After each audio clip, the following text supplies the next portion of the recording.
대통령 탄핵 심판을 하루 앞둔 이 시각 대통령이 머물고 있는 관저의 분위기도 궁금합니다. 대통령과 대통령실 모두 아직까지는 특별한 입장 표명이 없습니다. 네, 이 대통령실은 선고기일 지정이 된 이후 차분하게 결과를 지켜보겠다라는 입장을 밝힌 뒤로 이 시각까지도 이 추가적인 공식 입장을 내고 있진 않습니다. 다만 내부적으로는요, 이 내일 선고에 현 정부의 명운이 걸린 만큼 팽팽한 긴장감 속에 이 현재의 동향의 촉각을 곤두세우는 분위기로 전해집니다. 이 기각 시에 대비한 윤 대통령 동선 체크와 업무 보고 등 이 준비도 오늘 마무리할 것으로 보입니다. 윤 대통령은 관저에 머물면서 상황을 주시하고 있는 걸로 전해졌습니다.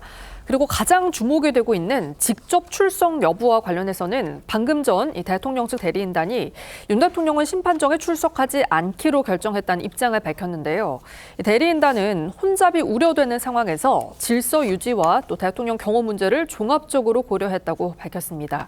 다만 연합뉴스TV가 전한 윤 대통령 측 관계자들 전원에 따르면 내일 헌재 선고 이후론 결과에 따라서 어떤 방식으로든 대통령이 직접 입장을 밝힐 예정이라고 하고요.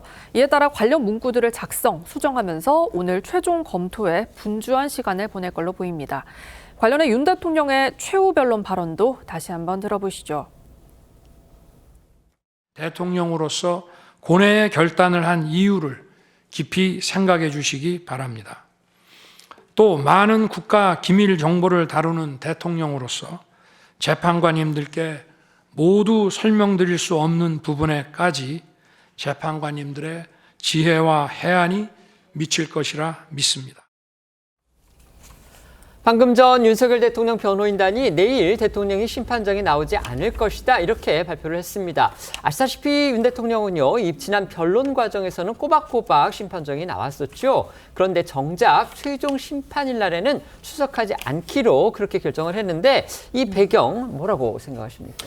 우선 편결이 지금 이루어졌는지는 불투명합니다. 이루어졌다는 얘기도 있고 그렇지 않다는 보도도 나오고 그렇긴 하지만 아마 오늘쯤이면 대충 매듭이 지어질 걸로 보이고요. 그렇기 때문에 내일 그 대통령이 나와서 할 역할이라는 것이 사실상 없는 걸로 보이고, 그다음에 또 하나 이제 더 중요한 문제는 사실은 그 헌재 주변 진공화 얘기를 하셨잖아요.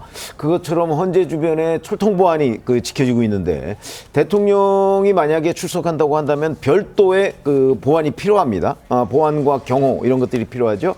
불필요한 논란도 야기할 가능성이 있고 자칫 잘못하면 거기서 또 그 여러 가지의 불상사가 일어날 가능성도 배제할 수가 없거든요. 이런 것들을 아마 종합적으로 고려한 결론이 아닌가 싶습니다. 네네.